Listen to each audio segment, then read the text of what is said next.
Vamos para a nossa quarta aula.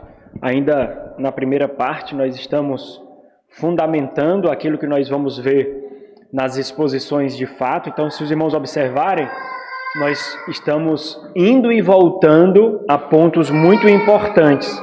Nós estamos sendo bem recorrentes a pontos bem importantes. Então, nós já vimos uma introdução geral, nós já falamos sobre o contexto e contexto da revelação, contexto que foi entregue à lei, e em cada um desses pontos nós fomos vendo aspectos como continuidade, universalidade, fomos vendo essa continuidade que transcende os testamentos, Antigo e Novo Testamento, Antiga e Nova Aliança.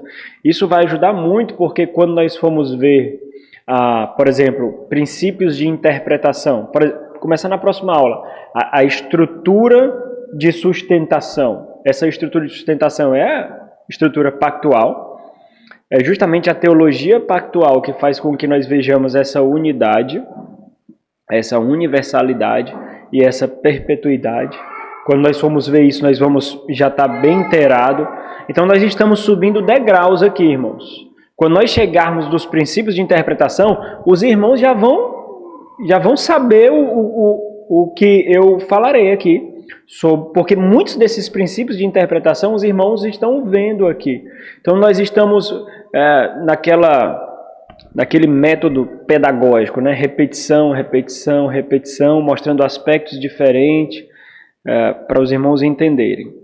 Mas nós ainda estamos na fundamentação, nós passaremos mais algum tempinho aqui. Então, recapitulando e ampliando o que nós temos visto.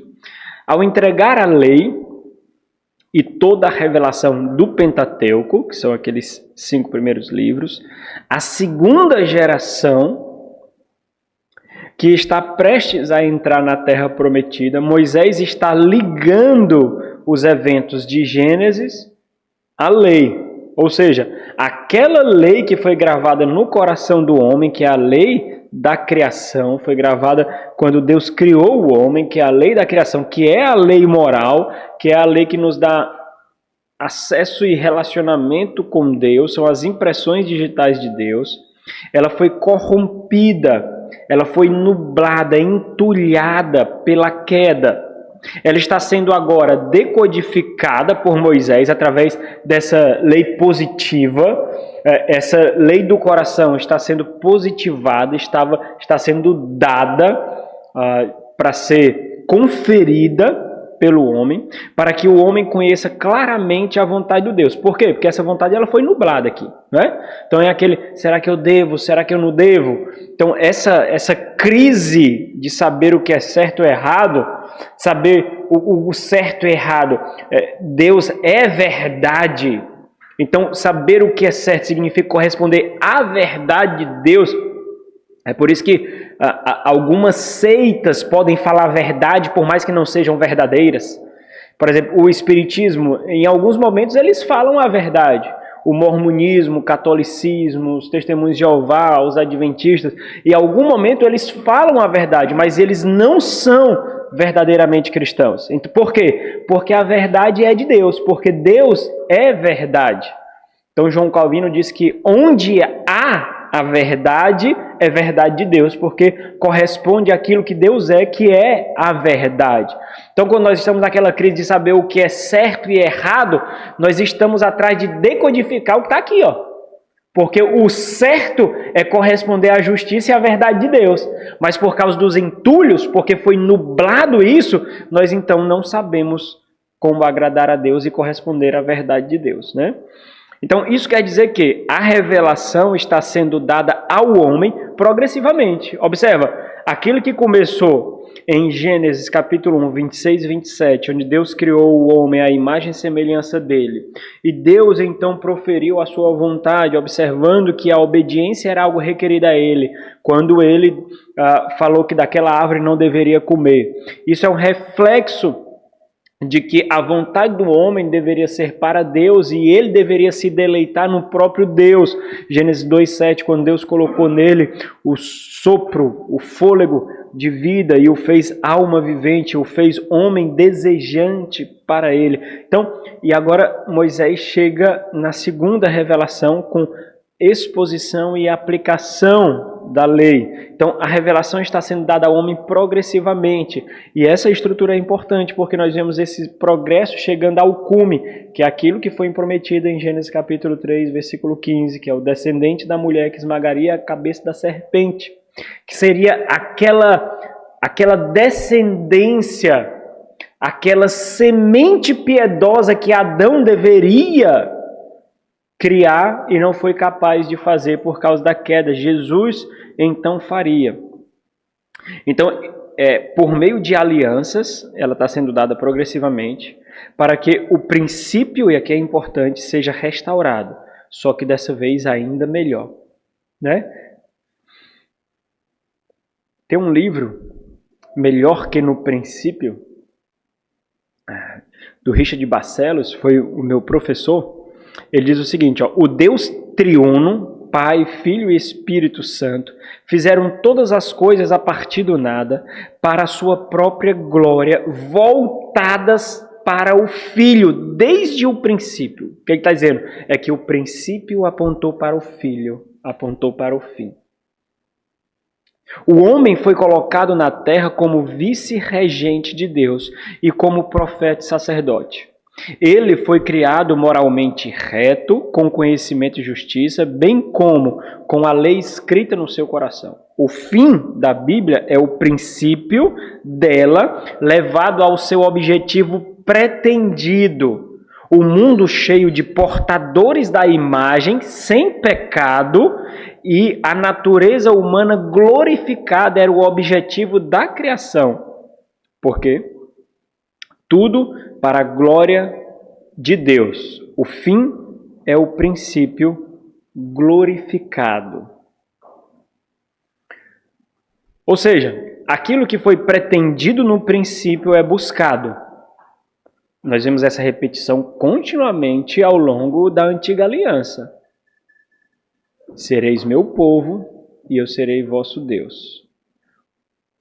Pedro, ele reverbera isso, mostrando que isso transpassou as alianças e atingiu o seu objetivo quando ele nos chama de sacerdócio real, povo de propriedade exclusiva do Senhor. É a mesma fraseologia aqui. Um povo exclusivamente do Senhor, um coração sem concorrentes e duplicidades. Por isso, para isso, seria necessário levar a uma consumação inquebrável, inviolável. Isso é muito importante. Por quê? Porque a antiga aliança era uma aliança quebrável. É uma aliança violável. Por isso que era uma aliança cuja condicionalidade dela apontava para o homem. Se obedeceres, sereis o meu povo. A segunda aliança, essa aliança maior, que é o pacto da graça, que foi estabelecido na nova aliança em Cristo Jesus, é uma aliança inquebrável. Ou seja, todo aquele que faz parte da nova aliança é impossível que saia dela. Porque não é condicional para você. Foi condicional para quem? Para Cristo. Ele obedeceu e por causa deles nós entramos na aliança com Deus. Foi o mesmo que o Senhor fez com Abraão. Gênesis capítulo 12, Gênesis capítulo 15, Gênesis capítulo 17. Quando Deus jurou por si mesmo, não tendo ninguém superior a ele para jurar. E ali ele já apontou que o descendente de Abraão e a multidão que ele criaria de Abraão estava apontando para Cristo e aqueles que estão em Cristo Jesus. Né? Então, a nova aliança, Deus garantiu que um povo seria exclusivamente dele, e ele garantiu isso fazendo o quê? Fazendo com que esse relacionamento não dependesse de nós, dependesse somente dele. É por isso que aqueles que estão em Cristo não podem ser arrebatados, irmãos. É por isso que todos aqueles que estão em Cristo Jesus não podem se perder, porque Cristo morreu por ele, e o selo da promessa foi colocado nele. Observa isso. A justiça de Cristo foi imputada a você e o Espírito Santo foi colocado em você como propriedade do Senhor. Ninguém toca naquilo que é propriedade de outro. É por isso que a salvação não se perde. Porque ela nunca foi conquistada. Se ela fosse conquistada por você, você a perderia. Ela foi dada, não é por merecimento. Ela não foi conquistada, ela foi dada. É graça. Não é? Então, a nova aliança é inquebrável, inviolável. Então, quando a gente fala assim, o fulano apostatou. Beleza, ele apostatou da igreja, visivelmente ele apostatou da fé, mas é a consumação da vida dele que vai mostrar se ele é ou não. No final das contas, irmãos, quem pauta isso é o Senhor. É fato de que aqueles que são crentes, eles se unem à igreja, eles vivem professando a fé, testificando da fé, mas o que garante a salvação não é a conversão. O que garante a salvação é a eleição. É a eleição. Por quê? Porque existem bebês eleitos que não se convertem. Existem deficientes mentais eleitos que não se convertem. Por que não se convertem? Porque não entende. A conversão é entendimento, irmãos. Não é? Eu entendo e sou convertido por causa do entendimento. E um bebê? E um infante? E alguém com deficiência mental? Se a salvação fosse garantida pela conversão, então todos os bebês iriam para o inferno, então todos aqueles que têm deficiência mental iriam para o inferno. Ok, entenderam, irmãos? Então, olha, observe como o Senhor garante isso. Ó. Deuteronômio capítulo 10, 16, ele desenvolve aquilo que nós vimos no chamar no capítulo 6, quando ele diz assim, ó, circuncidai, pois, o vosso coração. Olha aqui que interessante. Olha o instrumento que ele está dando para a circuncisão aqui. O que é? A lei. Saber qual é a vontade de Deus e se devote a ela. É como se fosse um instrumento para mostrar a necessidade de conversão. É por isso que a lei é tão cortante, sabe? A circuncisão é você cortar o couro, né? Cortar a pele, circuncidar. Então, a lei ela é afiada. Não é assim que Hebreus fala da palavra de Deus? Mais afiada do que espada de 2 gumes, não é não? Né? Então, a lei é ela que o instrumento pelo qual isso acontece. Por isso que nós vemos essa harmonização de propósitos entre lei e evangelho, porque o propósito é esse. É a circuncisão do coração, né? Então, nesse contexto de lei, ele diz, circuncidai, pois, o vosso coração e não mais endureçais a vossa cerviz. O Senhor garantiu que isso iria acontecer.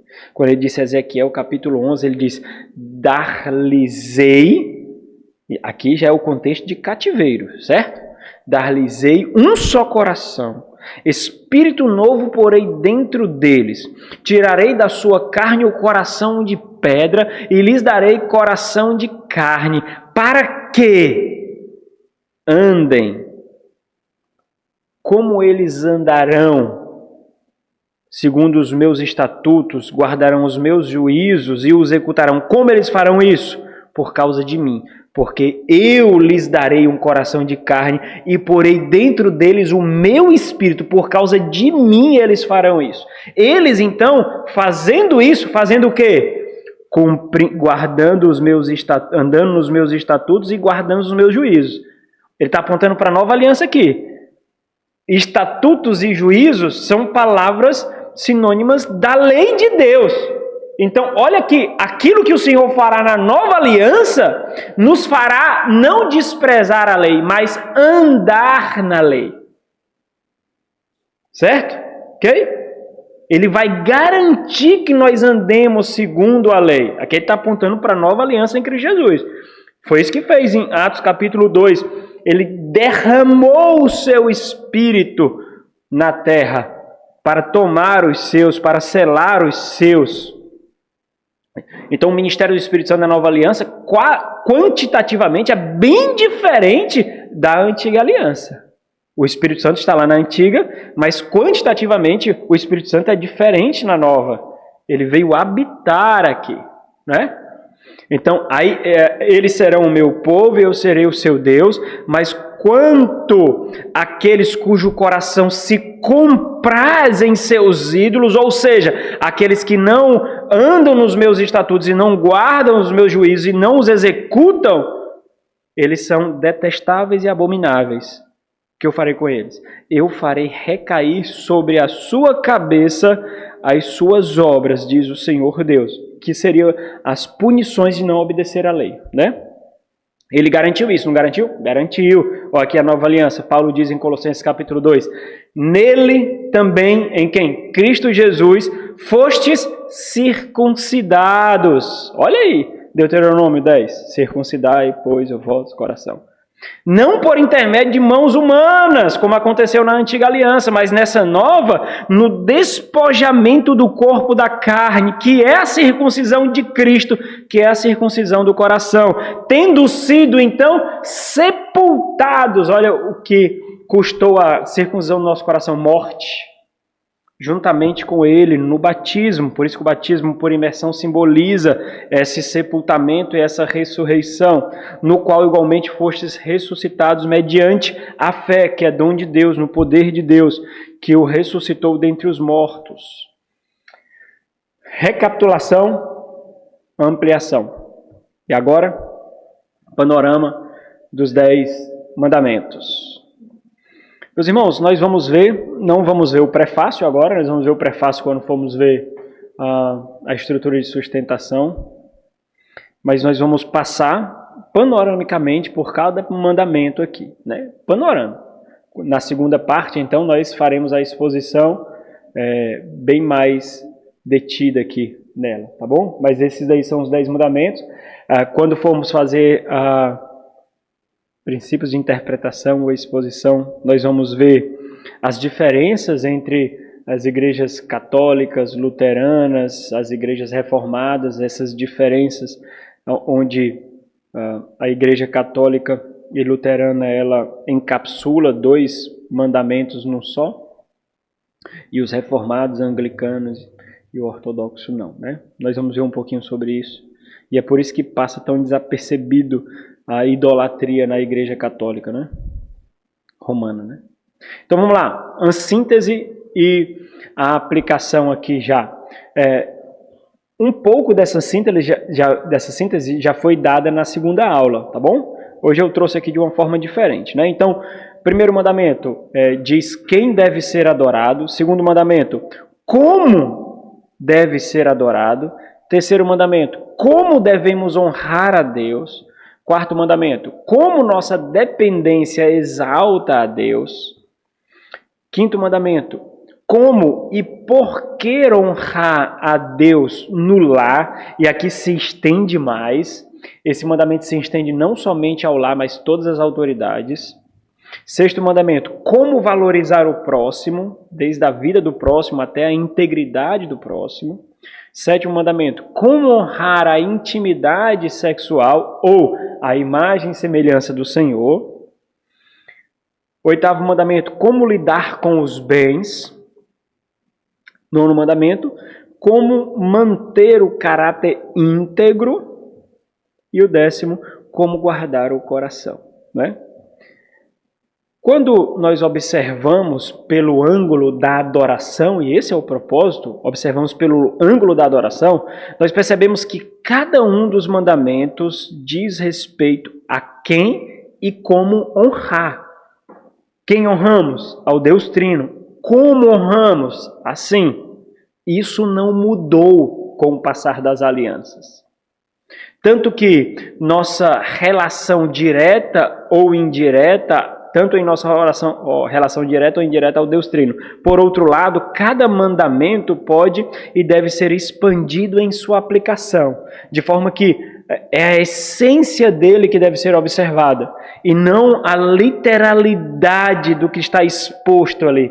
É por isso que a honra aos pais diz respeito a uma observação federal daqueles que nos representam e daqueles que representam a autoridade de Deus. De forma que a obstinação, ela é obstinação em qualquer sentido, em qualquer aplicação, assim como a rebeldia é obstinação, né?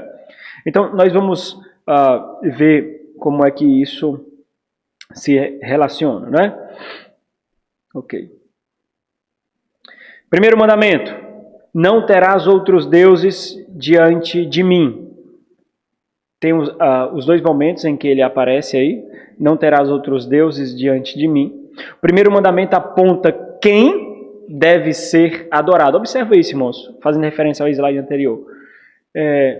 Às vezes as pessoas entendem assim, fazendo essa interpretação da nova aliança, que como Jesus cumpriu todos os mandamentos de Deus, toda a lei de Deus, nós não estamos mais obrigados a observá-los. Como se a vontade de Deus pudesse ser desprezada por nós, porque Jesus conquistou. É a mesma coisa que nós dissemos assim, nós não precisamos buscar santificação, porque nós estamos naquele que é santo. Nós não precisamos buscar piedade, porque nós estamos naquele que é o coração do Pai. Então, o primeiro mandamento, ele aponta quem deve ser adorado. O primeiro mandamento é muito básico, né? É por isso que esses primeiros mandamentos, numa medida mais restrita, irmãos, eles dizem respeito à nossa relação vertical, mas toda relação nossa, seja com o próximo ou com a criação, terá uma implicação vertical, toda, né? Mas de forma mais pedagógica, seria os primeiros mandamentos. Você pode ir até o quarto, ou quando nós vamos para Efésios capítulo 6, nós chegamos até o quinto mandamento, porque Paulo diz que nós honramos pai e mãe por causa do Senhor. Então, mas nós vamos até o quarto, nós vemos essa relação vertical. E aí, do quinto mandamento para frente, nós vemos então como nós adoramos a Deus e honramos a Deus nessa relação horizontal, uns com os outros. Mas tudo diz respeito a Deus, então tudo diz respeito à adoração. Obviamente, Jesus amplia isso mais. É por isso, por causa desse rigor, dessa literalidade, em que muitos fizeram um amálgama no culto ao Senhor na Antiga Aliança. Lembra que quando o povo de Israel ele foi tomado para o cativeiro, eles não deixaram de oferecer sacrifícios a Deus. Eles ofereciam sacrifícios a Deus, mas também ofereciam sacrifícios a outros deuses. Mas eles estavam fazendo sacrifícios ao Senhor. Eles não deixaram de observar. Eles foram na literalidade, né? Então, o objeto do nosso culto e adoração é o Senhor. Quem? É por isso que o prefácio é importante. Quando Deus diz quem Ele é, eu sou o Senhor, vosso Deus, o Senhor que vos libertou. Eles sabem quem é Deus. Eles sabem o poder de Deus. Eles sabem a grandeza e a misericórdia de Deus. Eles sabem quem é Deus. Então não é um Deus qualquer. A própria linguagem, quando o Senhor se revela, que aparece em versalete, né, em caixa alta nas Sagradas Escrituras, mostra que o termo utilizado aí é o termo não pronunciável, né? É o tetragrama Yahvé, Jeová, Yahué, ninguém sabe como se pronuncia.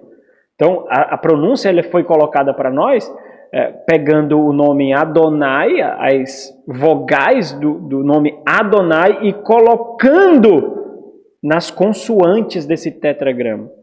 E aí então tentaram achar o nome, né? Yahvé, Yehoá, Jeová, mas ninguém sabe qual é o nome. Ninguém sabe, né? Então, esse mandamento ele proíbe fazer de criaturas ou anseios deuses, em reconhecimento de que existe apenas um Deus trino, o Senhor do pacto e libertador.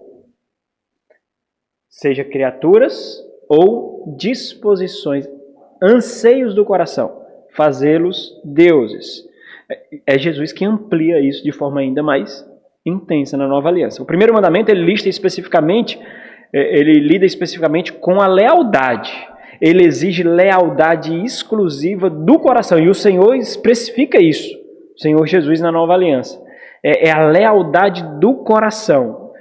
Nós não podemos ter dois senhores, não é assim que o Senhor diz? Nós não podemos ter dois senhores, porque nós não conseguiremos nos dedicar exclusivamente a todos dois. Nós dividiremos. É aquilo que nós falamos aqui sobre concorrência do coração. Então, o Deus verdadeiro significa o Deus da Bíblia. Então, por exemplo, só ter um Deus não significa eleger qualquer Deus, mas é o Senhor que se revelou, o Deus criador de todas as coisas. Então, esses mandamentos, eles fazem muito sentido quando Moisés dá a descrição, por exemplo, de Gênesis, não é? Eles estão ouvindo lá. E o Moisés diz, esse criou tudo, inclusive criou vocês, colocou em vocês o fôlego de vida, vocês se rebelaram, ele amou vocês, ele ouviu seus gemidos, ele libertou vocês e ele vos chamou à obediência. Né? Segundo mandamento, não farás imagens de escultura. Êxodo 24 a 6. Diz assim, não farás para ti imagem de escultura, nem semelhança alguma do que há em cima nos céus, nem embaixo na terra, nem nas águas debaixo da terra.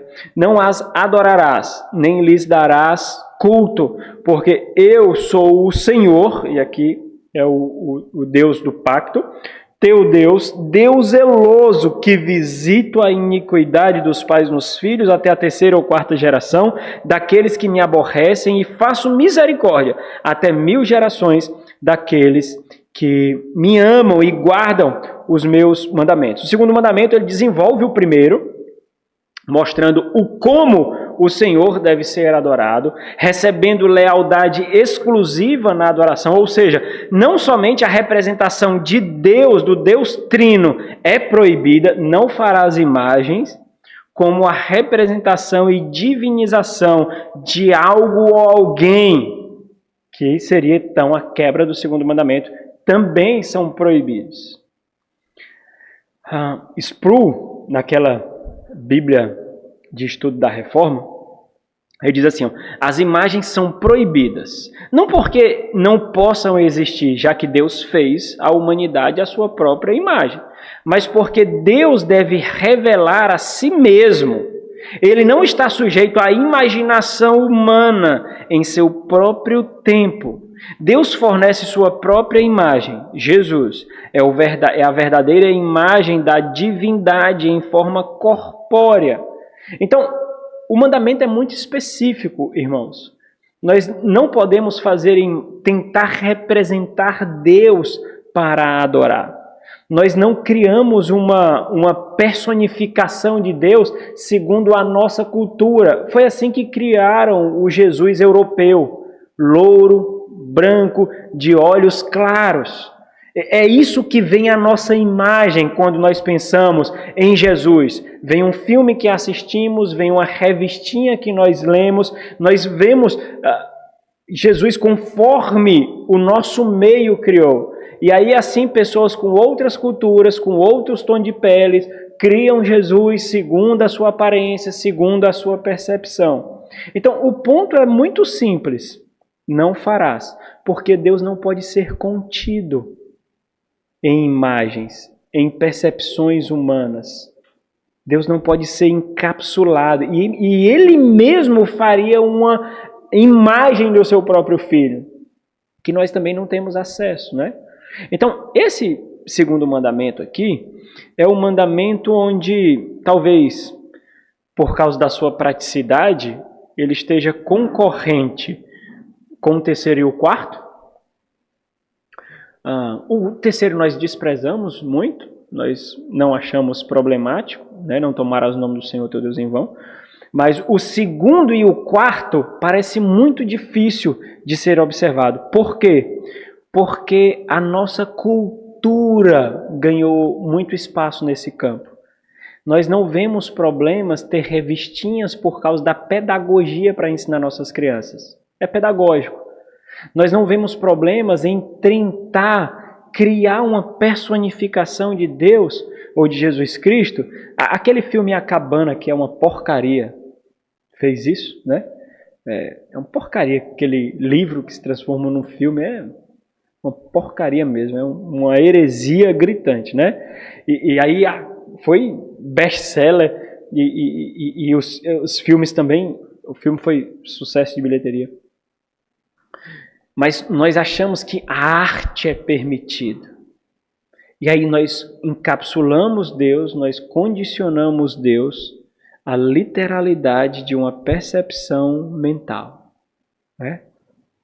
Talvez por causa da praticidade da própria experiência, sejam mandamentos mais difíceis de serem observados. Por quê? Não roubarás. Não adulterarás. Honra teu pai e tua mãe. Não darás falso testemunho. Não cobiçarás. Não terás outros deuses. Mas vamos lá. Não farás imagem e não tomarás o nome do teu Deus em vão? Por exemplo, se nós não entendermos o teor do mandamento, nós iremos acomodá-lo segundo o nosso entendimento, as nossas próprias percepções. O que você fará com não tomarás o nome do Senhor teu Deus em vão? Como você aplica isso?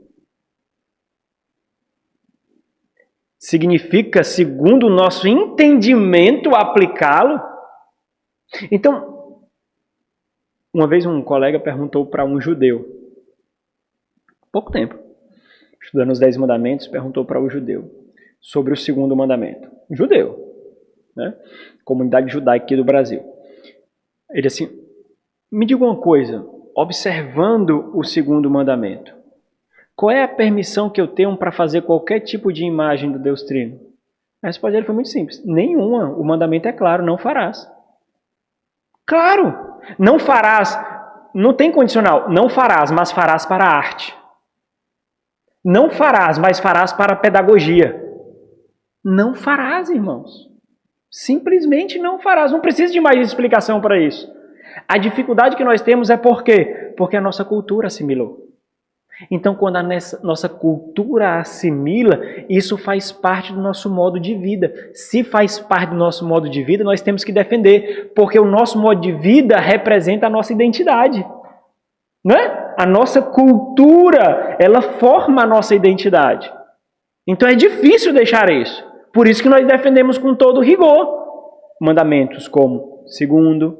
O terceiro eu não digo nada, porque o terceiro tem tanta ignorância por lado do terceiro que o pessoal não sabe nem como é que quebra ele. Mas e o quarto? Segundo e o quarto, né? Porque o quarto me remove a praia, o cinema, o shopping, os filmes, o lavar os carros, não é não? O quarto, né? E o segundo me remove a arte. Agora, interessante que os mandamentos do Senhor, irmãos, ao contrário do que muitos pensam, foram dados para libertação e não para aprisionamento. Porque quando nós vemos leis e mandamentos, nós pensamos em quê? Cerceamento de liberdade. Agora, observe se o nosso Brasil não tivesse nenhuma lei criminal, nenhuma. Nós seríamos livres, irmãos? O que nos garante a liberdade são as próprias leis, não é não? É por isso que no Salmo 1, o salmista diz o quê? Bem-aventurado aquele que se deleita na lei do Senhor. Deleite na lei. Não é como o nosso filho sisudo que nós mandamos fazer uma coisa. Oh, de novo, pai! Aí não sei porquê, mas ele volta com o beiço inchado quando ele faz isso. Alguma coisa acontece que ele vai fazer, né? Então, ok, nós vamos refletir mais sobre isso, né?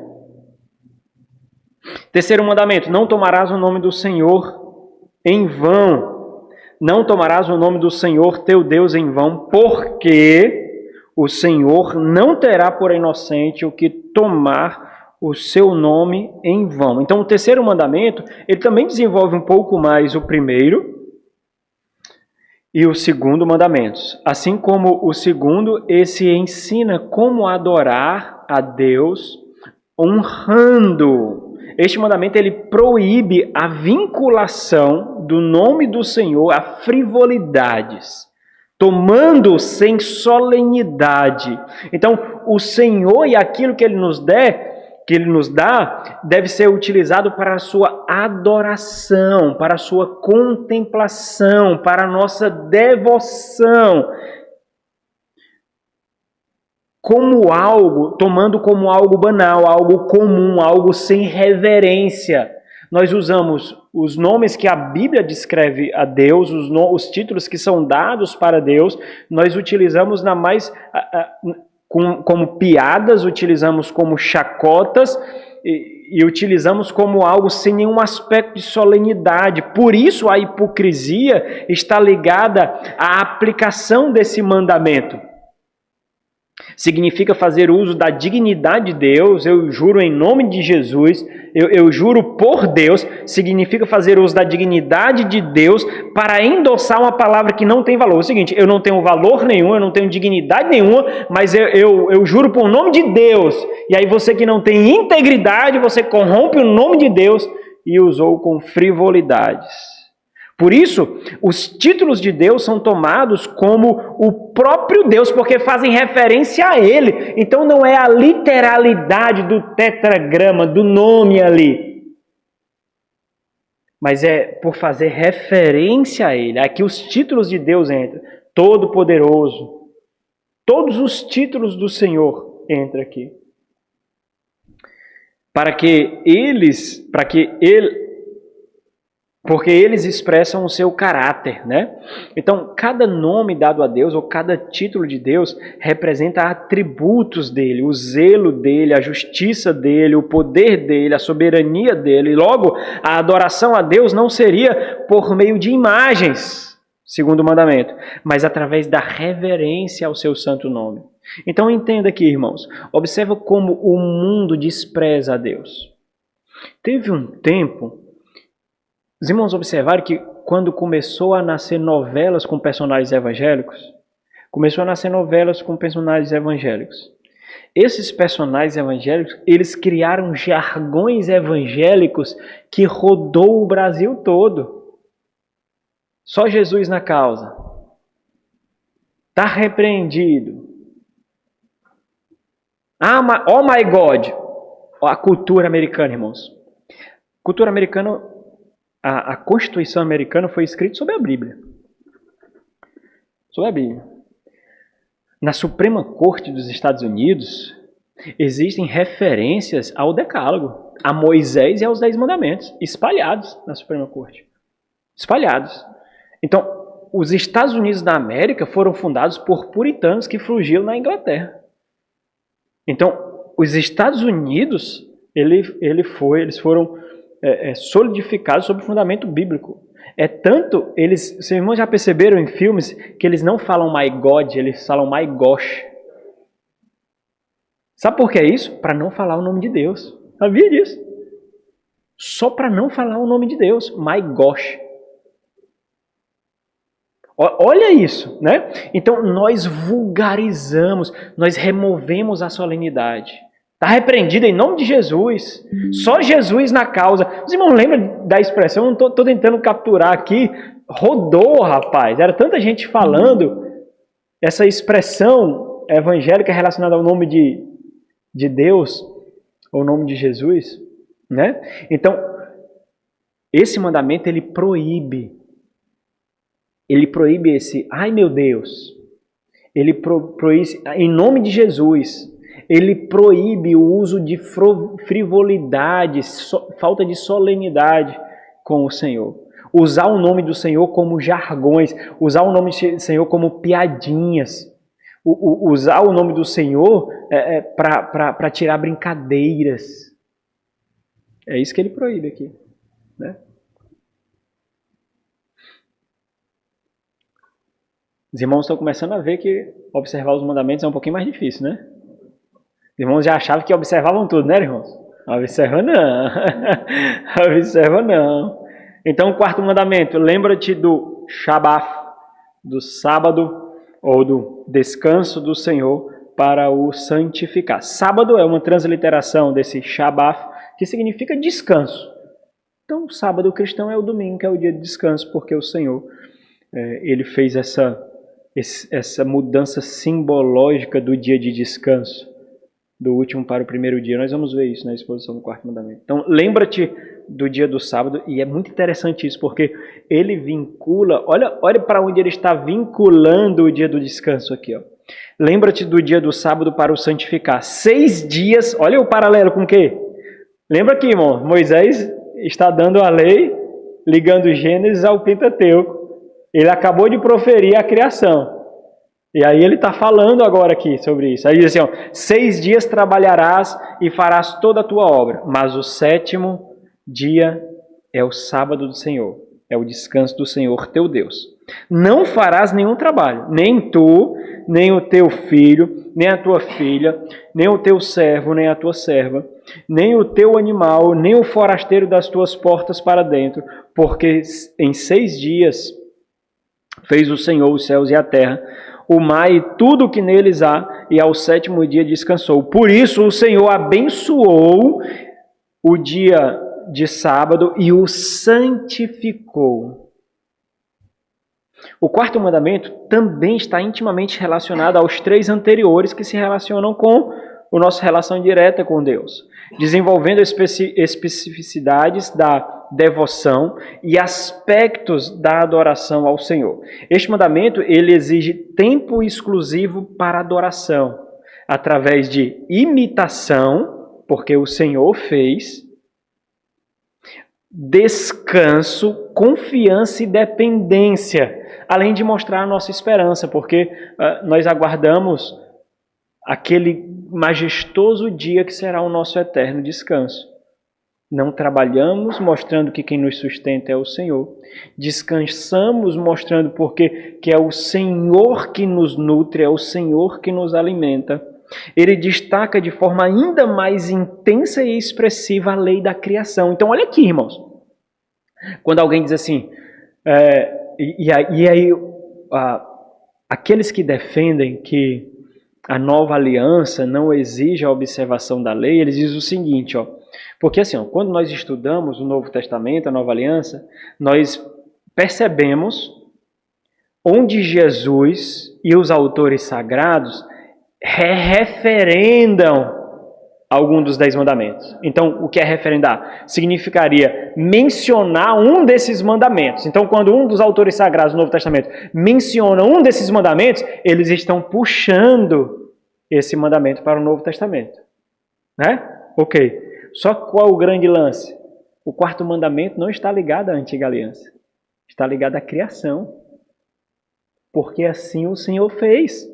Então, o 4º mandamento é um mandamento criacional. Meus irmãos, quem tira o dia de descanso? São só crentes? Todo mundo trabalha 7 dias da semana? O descanso é uma lei natural. É uma lei da natureza.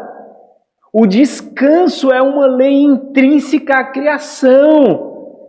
Não são somente crentes que descansam. O grande problema é que no descanso adoram outro Deus. A si mesmo, aos seus prazeres, aos seus confortos. Eles também santificam. Para eles. Eles também fazem isso. Mas não são só crentes que descansam. Por quê? Porque está vinculado à lei da criação. Certo? Fantástico isso, né? Fantástico. 5º mandamento. Honra teu pai e tua mãe. Honra teu pai e tua mãe, para que se prolongue, olha a promessa aqui, se prolongue os teus dias na terra, que o Senhor teu Deus te dá. Nós vamos ver isso daqui, quem desrespeitava os pais era passivo de apedrejamento, irmãos, na antiga aliança. Né? Cinto lá é nada. A partir do 5º mandamento, o Senhor expande a adoração e honra a Ele, mostrando como essa devoção a Ele se relaciona e se aplica às relações com sua criação. Em relação às demais, esse é o único mandamento inteiramente positivo e com promessa. No âmbito da aliança, o 5º mandamento, e isso é muito importante, ele destaca a importante relação federal. Ou seja, uma demonstração de que eu entendi essa relação de representatividade, de que eu devo respeito à minha autoridade, porque de alguma medida é o meu cabeça e me representa, eu faria isso entendendo essa relação federal para com Deus. Ele é meu Deus, Ele é a minha autoridade. E é por isso que honrando pai e mãe, nós honramos o Senhor. E não honrando pai e mãe, nós não honramos o Senhor. Está completamente ligado aqui. Por isso, ele se aplica e se estende às autoridades estabelecidas, exigindo respeito, reverência e honra como um instrumento pedagógico da relação com o Senhor. Meus irmãos, eu estou fazendo um panorama aqui, fazendo uma aplicação já sem muitas referências, mas já observando a antiga e a nova aliança, observando a essência do que diz, e não ficando especificamente. Quando nós formos fazer lá na exposição, como é que vai ser a exposição? Nós vamos fazer a interpretação no contexto da antiga aliança e vamos fazer a interpretação no contexto da nova aliança, as implicações e aplicações para isso. Então a gente vai entender como aquela literalidade, materialidade, ela é puxada para o Novo Testamento mostrando a essência, né? Nós vamos ver isso daí. Ou seja, este mandamento exige o respeito e a honra adequados de uma autoridade constituída. Nós vemos essa mesma relação, por exemplo, quando essa sujeição ela é um instrumento para sermos cheios do Espírito Santo. Lembra? Efésios capítulo 5 desenvolve isso e chega até Efésios capítulo 6, versículo 4, quando ele diz para nós nos enchermos do Espírito Santo, e aí Paulo diz, sujeitando-vos uns aos outros, e aí ele mostra onde acontece essa esfera de sujeição de acordo com a ordem estabelecida por Deus. Aí ele diz assim, as mulheres aos seus maridos, os empregados aos seus senhores, os filhos aos pais. Então, sujeição às esferas e às autoridades constituídas pelo Senhor é um mecanismo de preenchimento e exposição de que estamos sendo preenchidos pelo Espírito Santo, né? Ok. Sexto mandamento, não matarás. O sexto mandamento proíbe o assassinato, irmãos. Se você refletir comigo um pouquinho, você vai entender que não significa tirar a vida simplesmente, porque existia penas capitais, né? Então, a própria lei garantia a punição com a morte, a própria lei. Então, o não matarás equivale a tomar ilegalmente a vida do inocente.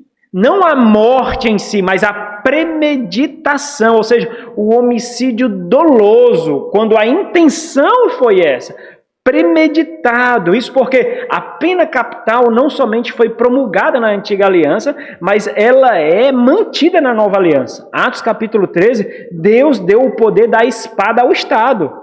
É por isso que é o Estado que tem o poder constituído por Deus para dar pena de morte, prisão perpétua, cerceamento de liberdade, porque Deus deu. Então, isso transpassa as alianças. No entanto, assim como os demais, o sexto mandamento, ele intenciona muito mais do que o ato em si. E o Senhor Jesus trouxe isso para a gente. Mas a formulação e o descontrole do ódio no coração. Por isso, a antiga aliança, há a distinção do homicídio culposo e o doloso. Embora sejam proibidos, ambos possuem punições diferentes. Então, quando havia no Antigo Testamento o homicídio culposo, ou seja, quando não há intenção de matar, quando foi algum vacilo, quando foi alguma falta de atenção, quando alguma coisa, a punição era diferente daquele que premeditava a morte. Nós vamos ver isso também quando expormos o mandamento, tá bom? Então, ficou claro aqui, né? Sétimo mandamento, não adulterarás. Esse é um mandamento que o Senhor expande assim, agressivamente na nova aliança, né? No sétimo mandamento, a fidelidade é novamente destacada. A fidelidade pactual ao Senhor ganha expressão na fidelidade interpessoal. Nos diversos aspectos, seja com o cônjuge, ou com o próximo, com quem não há relação conjugal, relação pactual aqui, bem como com a preservação da imagem e semelhança do Senhor, reservando sua sexualidade ao pacto. O Senhor Jesus expande isso, o apóstolo Paulo, em 1 Coríntios capítulo 6, expande isso agressivamente aqui, mostrando que a relação pactual, nós já vimos isso também aqui em Provérbios, é o local de saciedade sexual. Porque mostra essa intimidade em que fisicamente os dois se mostram um. E isso deve ser uma realidade material experimentada por causa de uma relação espiritual exercida diante de Deus, que é a constituição do casamento, onde se tornam um só e se materializam na consumação no ato de intimidade. Por isso que a intimidade, ela é aborrecida completamente fora do leito conjugal. Porque eles desfrutam de algo que não foi pactuado. Não foi. Significa dizer que Deus não abençoou, né? Então, a aplicação destacada é que quando não há fidelidade na relação mais íntima, olha como é interessante isso, não há fidelidade na relação mais íntima do ser humano, que é a sexual, não é possível esperar desse qualquer outro nível de lealdade. Isso porque foram extrapolados todos os limites abaixo deste. A relação sexual é a relação mais íntima do ser humano. Se a infidelidade acontece aqui, todas aquelas relações de lealdade que está abaixo dessa não pode ser observada também, porque ele já rompeu todos os limites aqui, né? E aí, só uma observação interessante aqui, né? No Antigo Testamento considera o adultério como uma relação sexual envolvendo uma mulher casada e um homem que não é o seu marido e consentimento mútuo. Não considerava um homem casado tomar uma mulher solteira adicional, ou não prometida, como esposa. Isto é poligamia. Então, a poligamia no Antigo Testamento, nós vemos que ela é, qual é a expressão? Ela é suportada por Deus. Mas ela sempre revelou a dureza do coração do homem. É por isso que nós vemos por isso que a consumação é o princípio elevado à sua glorificação e ainda melhor. Porque Deus intencionou um homem para uma mulher. A antiga aliança, Deus traz isso, Jesus traz isso e mostra a dureza do coração e o que ele fez em Moisés, na antiga aliança. E isso será consumado. Por quê? Porque Jesus só tem uma noiva. Só tem uma igreja, que é a igreja do Senhor, né?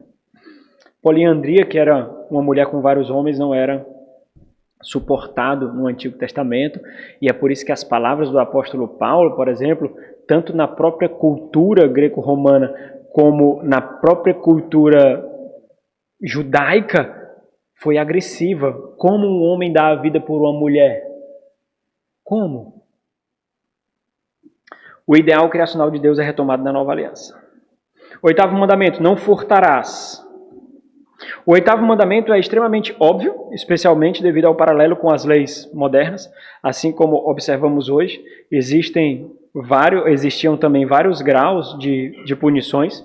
O oitavo mandamento está intimamente ligado ao 10º mandamento. Olha como é interessante, porque se há um furto é porque houve a cobiça, né? Então está intimamente ligado com o 10º, não sendo possível uma distinção clara, mas o 10º traz algo que nós vamos fechar com ele, muito interessante. Especialmente porque o roubo ele é antecedido pela cobiça. Outra aplicação mais ampla desse mandamento é o sequestro, que na antiga aliança era passivo de pena capital, pena de morte, né? O sequestro, que era o roubo da liberdade, o roubo da vida, né? Embora na antiga aliança o objetivo seja mostrar que a vida é superior à propriedade, sua essência é enfaticamente observada na nova aliança, quando a necessidade de contentamento é apontada. Ou seja, eu me contento com aquilo que eu tenho e aquilo que o Senhor me dá, sem buscar ter alguma coisa que eu não conquistei para então ter contentamento, né? Nono mandamento, não darás falso testemunho, não dirás falso testemunho contra o teu próximo. O nono mandamento, ele lida com mais um aspecto da proteção em relação à dignidade do próximo, exibindo com isso um caráter que glorifica a Deus.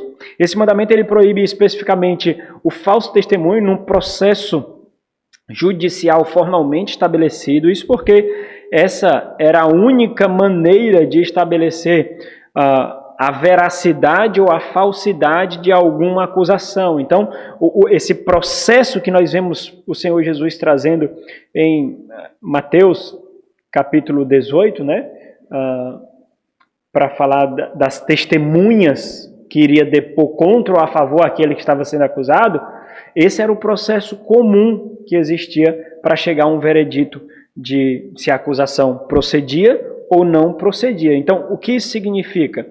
A integridade dos procedimentos legais dependia inteiramente da validade do depoimento da testemunha.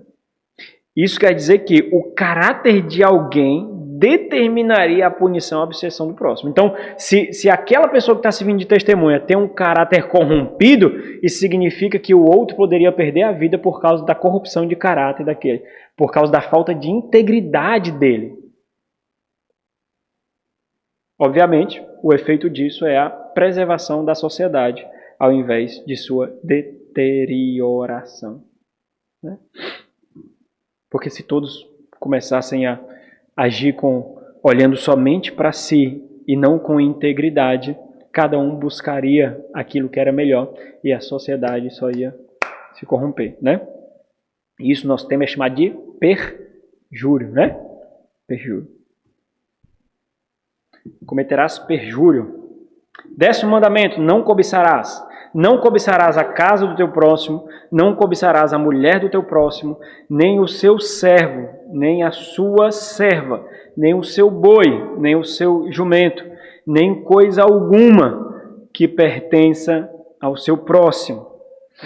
O 10º mandamento está ligado ao 8º, como uma ação antecessora do ato consumado. Interessante. Olha, irmãos, o 10º mandamento é muito interessante estar aqui. Esse mandamento é muito interessante a forma como ele foi descrito e configurado, especialmente nesse contexto em que ele mostra a interiorização de um pecado que é condenado, de um ato que é condenado, que é justamente o 8º mandamento, né? O roubarás, o não roubarás, né? Ele é antecedido por algo que aqui é profundamente condenado. É extremamente interessante porque ele proíbe algo sem materialidade. A cobiça é algo que acontece aonde? No coração. Olha como é interessante. Olha a circuncisão do coração necessária aqui. Olha o fato de que o Senhor requer o coração. O próprio mandamento aponta para um coração contente e devoto ao Senhor. O próprio mandamento em si. Ou seja, uma ação realizada exclusivamente no coração, no interior. Obviamente, o 10º mandamento não condena a aquisição de posses, né? Ou o desejo de obter coisas, nem mesmo o desejo pelo conforto. O 10º mandamento não condena isso.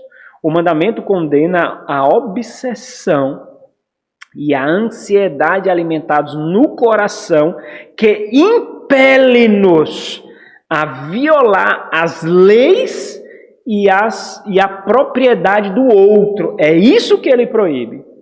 Ele aquece o seu coração, ele inflama o seu coração a tal ponto em que não existe limites para você. Você simplesmente quer.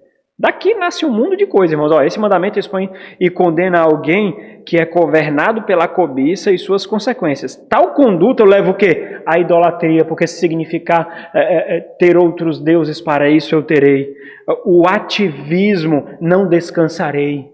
Não descansarei porque eu tenho que obter. A desonra, não importa quem queira me impedir. Seja pai, seja mãe, seja pastores, seja o próximo, seja quem for, eu só quero obter. O roubo, porque eu quero. O adultério, porque eu desejo. A mulher, o homem. O assassinato para obter. O falso testemunho. Então, observa aqui como um coração inflamado quebra todos os mandamentos. Né? Isso daqui fecha ligando aquilo que o Senhor requereria. E é muito emblemático que fecha com esse mandamento. Porque aponta para o coração. Então é muito emblemático. Por isso que o Senhor circuncidou o nosso coração. Para que não cobicemos, mas nos devotemos a Ele.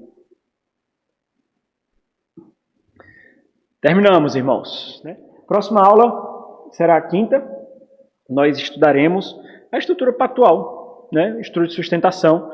É aquilo que sustenta o pacto e faz mostrar essa universalidade e a perpetuidade. Ou seja, essa lei dos 10 mandamentos, que é o resumo da lei moral, que faz parte da lei da criação, ela é eterna.